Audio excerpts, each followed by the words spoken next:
आज ज्या कामासाठी आपण सर्वजण ग्रामसभेच्या रूपाने या ठिकाणी जमा झालेले आहेत, त्यांना जे आपले सहकारी शेजूळ कुटुंबातील असतील किंवा घोडे कुटुंबातील असतील, त्यांना श्रद्धांजली देण्यासाठी आपण सर्वजण या ठिकाणी जमा झालेलो आहोत। आणि साळी कुटुंबातील सुद्धा कृष्णा भाऊ यांना साईबाबांचा आशीर्वादाने त्यांना पण लवकर बरं वाटावं अशी सुद्धा या ठिकाणी मी बाबांकडे प्रार्थना करतो। तक्रारी अनेक आहेत। मागेच नामदार साहेबांनी जी मीटिंग घेतली, डॉक्टर सुजय दादा असतील, आणि त्यांनी स्पष्ट सांगितलं, सर्व अधिकाऱ्यांना सांगितलं, आमच्यासारख्या कार्यकर्त्याला पण सूचना केलेल्या आहेत की शिर्डीत आता कोणाची गय केली जाणार नाही। संपूर्ण जे काय गैरकानूनी जे काय धंदे चालू आहे बेकायदेशीर, हे सर्व बंद झाले पाहिजे अशा पद्धतीने सूचना त्यांनी या ठिकाणी केलेल्या आहेत। आता आलेले शिर्डी पोलीस स्टेशनचे जे पोलीस निरीक्षक आहेत, PI police inspector Ranjit Galande साहेब, सुदैवानं त्यांनी यापूर्वी शिर्डीत काम केलेलं आहे। एक चांगला तरुण या ठिकाणी अधिकारी आपल्याला मिळालेला आहे आणि आम्हाला खात्री आहे की आपण नक्की या ठिकाणी चांगलं काम करणार। डेप्युटी साहेब या ठिकाणी आहे, वमने साहेब, माझी विनंती आहे त्यांना, तुम्ही सुद्धा पोलिसी खात्यात सातत्याने लोकांना दाखवला पाहिजे। आता ह्या पूर्वीचे जे होते कुंभार साहेब, म्हणजे खाली सगळे पोलीस आणि एकटा रायरन, मला तर असं म्हणजे इतकं कमाल वाटली खरंच। कधी गेलं ना, सकाळी जर गेलं ना, साहेब तुमची वाट बघत होतो, कुठे गेले? या ना दादा बसा ना, या ना दादा बसा। अहो पण गेले कुठे होत तुम्ही? मी मंदिरात गेलो दर्शन। समजा दुपारी गेलो ना, ओ साहेब बऱ्याच वेळचं थांबलो मी, कुठं होत तुम्ही? आरतीला गेलो होतो। अरे बाबा, तुला आरतीला दर्शनाला आणलं का इथं लोकांचं रक्षण करायला आणलं? चहा घ्या, कॉफी घ्या, म्हणजे सगळं पोलीस स्टेशनचं वाट लावली होती तुम्हाला सांगतो। आणि हे सगळं होत असताना आम्ही वारंवार त्यांना सांगत होतो की काहीतरी घटना घडली तर फार अंगलट येईल बरं का, पण काय काही कुणी मोजायलाच तयार नाही। मला एक दीपक वरवळेंचं आहे ना बोलणं फार पडलं। हे बघा, आमचा काही विरोध नाही तुम्हाला कोणाला व्यवसाय करण्याबाबत, 100% तुम्ही व्यवसाय करा। शिर्डीत राहणारा नागरिक जो मतदार आहे आणि शिर्डीत राहतो, त्याला शिर्डीबद्दल प्रेम आहे, त्याला बाबांबद्दल प्रेम आहे आणि तो साई भक्तांना लुटणार नाही एवढी आम्हाला खात्री आहे। पण या शहरामध्ये 80% लोक असे व्यवसाय करणारे आहेत की जे परप्रांतीय आहे आणि शिर्डी शहराच्या बाहेरचे आहेत। आमचा काय संबंध आहे त्यांना व्यवसाय करून द्यायसाठी, जागा देण्यासाठी? कशासाठी द्यायची जागा त्यांना? म्हणजे आमच्या लोकांनी नोकरीसाठी इकडे तिकडे धावपळ करायची, व्यवसायाला जागा मिळणार नाही आणि हे लोक इथं बसणार आणि गुन्हेगारी प्रवृत्ती कशी वाढते तर कमी कष्टातनं जे काय उत्पन्न तुम्हाला मिळतं त्याच्यातनं गुन्हेगारी वाढते। आता मी शब्द वापरणार नाही, पण मला सांगा, मी शेवट सांगतो, आता पोलीस स्टेशनवर आमचा विश्वास राहिलेला नाही। हा विश्वास गलांडे साहेब आणि ओमने साहेब तुम्ही परत कसा आम्हाला तुम्हाला देता येईल याची तुम्ही काळजी घ्या। इथून पुढं जर एखाद्या फुल दुकानात एखाद्या पॉलिशवालीने जर साई भक्ताला जर जास्त किंमत लावून जर ताट विकलं, एखाद्या साडीवाल्याने 90 रुपयाची साडी जर 9,000ला विकली आणि जर साई भक्ताला रिक्षावाल्याने त्रास दिला, मारहाण केली आणि शनी शिंगणापूरवाल्याने त्रास दिला, मारहाण केली, तर शपथ घेऊन तुम्हाला सांगतो, हात पाय तोडणार, त्याशिवाय सोडणार नाही। आणि ही कानिटनाथ मंदिराजवळची बोर्ड, अनेक लोकांच्या तक्रारी आल्या मला। त्या गोदावरी वसाहतीत मुलं इथे येतात, सुरुवातीला ते यंत्र विकायचे, सकाळी यायचं 6, 6:30ला, 10:30 पर्यंत व्यवसाय करायचा। ते यंत्र 25 रुपयाचे यंत्र 1,500 2,000 हजार रुपयाला कट्टे लावून साई भक्तांना विकायचं, 1 रुपयाचं यंत्र। आणि आता यंत्र थांबवलं गेलं। आता त्यांनी बाबांचे फोटो आणले, अशा पिशीत बाबाचे फोटो पत्त्यासारखे पिसतात आणि सांगतात की तुमच्या नावानं तुम्ही 10 फोटो घ्या, 15 फोटो घ्या, तुमच्या नावानं आम्ही भिक्षा देणार। या जे मार्ग आहे आपला पालखी मार्ग, त्याच्यात आम्ही तुमच्या नावाने भिक्षा देणार। 1,500 2,000 हजार रुपये घेता एका साई भक्ताकडनं। आणि एवढी दादागिरी त्यांची माझा आवाज त्यांच्यापर्यंत नक्की जात असेल किंवा ते ऐकत असतील. आता तुमच्या जर आई बापाच्या पोटचे असले ना भाडव्यानो, तुम्ही ते देऊनच दाखवा त्याकडे.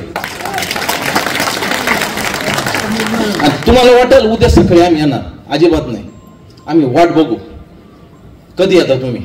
1 दिवस जाऊन देऊ, 2 दिवस जाऊन देऊ, पण तुमच्या आई बापाला घरी सांगून या शिर्डीला चाललो, परत आम्ही येणार नाही.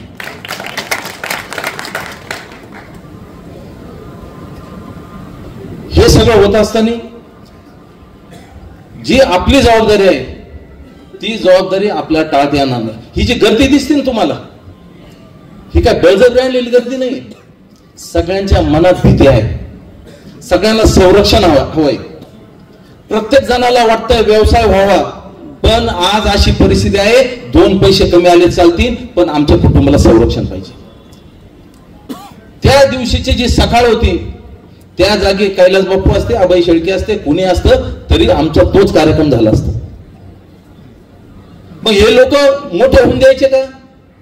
व्हाईटनर गँग, छोटे छोटे मुलं 7-8 वर्षाचे, मला तर काही कळत नाही. संस्थान असेल, पोलीस स्टेशन असेल, काही कारवाईच करायला तयार नाही.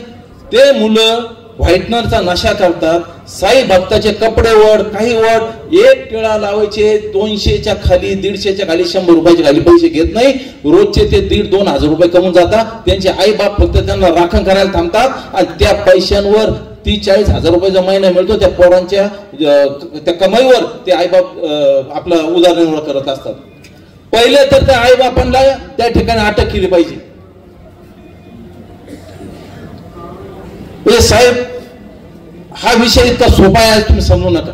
ही गर्दी बघा, 4 तास झाले साहेब, याच्यात एक माणूस सुद्धा हल्लेला नाही. आणि 2 गरीब कुटुंबातले जीव या ठिकाणी गेलेले आहे. एकाचा 307 झालेला आहे. माहित नाही देवाच्या कृपेने काय होईल काय नाही, पुढं अधू झाला माणूस. एखाद्या श्रीमंताच्या घरात घडला असतं तर आम्ही एक टाइम समजू शकलो असतो. पण ज्यावेळेस ही घटना एखाद्या गरीबाच्या घरात घडते त्यावेळेस एकजुटीनं ज्यावेळेस आपण सर्व आलात, ही खऱ्या अर्थाने तुम्हाला सांगतो आपल्या शिर्डीची ताकद आहे. आम्ही गेलो होतो त्या कुटुंबाच्या घरी, दोघांच्या घरी गेलो. काय परिस्थिती होती त्यांची, त्यांच्या आमच्या सगळ्या त्या बहिणी होत्या, आमच्या त्या आई होत्या, त्यांनी त्यांची हलाखीची परिस्थिती समजून सांगितली. इतका सोपा जीव झालेला आहे. म्हणजे तुम्ही रात्री झोपलात, सकाळी उठलात आणि जायला निघाला तुम्ही नोकरीला किंवा दुकानावर, आणि घरच्यांना कळतं 1 तासाने आमचं पोरग त्या ठिकाणी राहिलेलं नाही. इतकं स्वस्त जीव आहे. ही काळजी आपण सुद्धा घेतली पाहिजे. मी तुम्हाला खरंच सांगतो, इथून पुढं जर कोणी जास्त किमतीत काही विकलं, साहेब भक्तांना त्रास दिला, तर त्याची सुद्धा दया आम्ही करणार नाही. मी परत एकदा सांगतो. आणि माझी विनंती आहे दुकानदारांना, कशासाठी बाहेरचे लोक पाहिजे तुम्हाला व्यवसाय करण्यासाठी? शिर्डीचा जर असेल तर त्याला तुम्ही जागा द्या काम करायला. आणि नगरपालिकेची तर शिवसाहेब आहेत का नाही मला माहित नाही, पण उद्याच्या उद्या जर आम्हाला रस्त्यावर शिर्डी शहरातील नागरिक जर सोडून किंवा परिसरातील नागरिक जर सोडून जर कोणी व्यवसाय करायला बसलं तर आमचे इतके वाईट नाही. परत एकदा या ठिकाणी आपण सर्वजण आला, सर्वांचं म्हणणं ऐकून घेतलं आपण. या ठिकाणी एकजुटीने आपण राहा. एक चांगल्या 2-3 कल्पना माझ्या मित्रांनी सांगितली की शिर्डी शहरात आउटपोस्ट पाहिजे. एक कालिकानगर बाजार तळावर एक शिर्डी पोलीस स्टेशन आउटपोस्ट पाहिजे, एक श्रीरामनगर आंबेडकर नगरला आउटपोस्ट पाहिजे, आणि एक बस स्टँडवर सुद्धा पाहिजे, आणि एक तुमच्या गणेश वाडी भागात सुद्धा एक आउटपोस्ट पाहिजे. एवढे आउटपोस्ट ची निर्मिती झाली पाहिजे या निमित्ताने मी तुम्हाला सांगतो. आणि साईबाबा संस्थांना सुद्धा सांगू इच्छितो, पोलीस स्टेशनचं काम आहे पेट्रोलिंग करणं, रात्री पेट्रोलिंग, सकाळी 6 वाजेपर्यंत पेट्रोलिंग झाली पाहिजे. पण साईबाबा संस्थांची सुद्धा तेवढी जबाबदारी आहे. शिर्डी शहरात नागरिक जर 40,000 असतील तर साई भक्त सुद्धा गर्दी वगैरे धरून 1,00,000-2 लाख साई भक्त येतात. त्यांच्या संरक्षणाचं काय? म्हणून साईबाबा संस्थांनी 4 वाहनं त्या ठिकाणी उपलब्ध करून द्यावीत.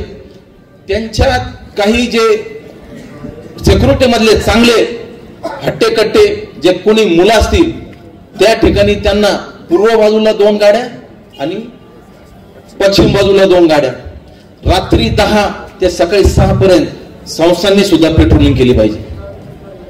म्हणजे पोलीस स्टेशन, साईबाबा संस्थान एकत्र मिळून जरी पेट्रोलिंग झाली तर कदाचित गुन्हा घडणार नाही याची मला खात्री आहे. खुशखबर, आता पुणे व मुंबई कुठेही रक्ताचे सॅम्पल पाठवण्याची गरज नाही. आता या सर्व तपासण्या आपल्या शिर्डीमध्येच होणार. तसेच घरपोच सुविधा दिली जाईल. यात आपली शुगर तपासणी करा फक्त 10 रुपयात, तर इतर सर्व तपासण्यांवर 10 ते 20% सूट. आमचा पत्ता SD डायग्नोस्टिक्स, युनियन बँक समोर, भन्साळी स्क्वेअर, गाळा नंबर 3, नगर मनमाड रोड, शिर्डी. आमचा संपर्क क्रमांक 8007 10 0075, तसेच 80 80 70 76 08.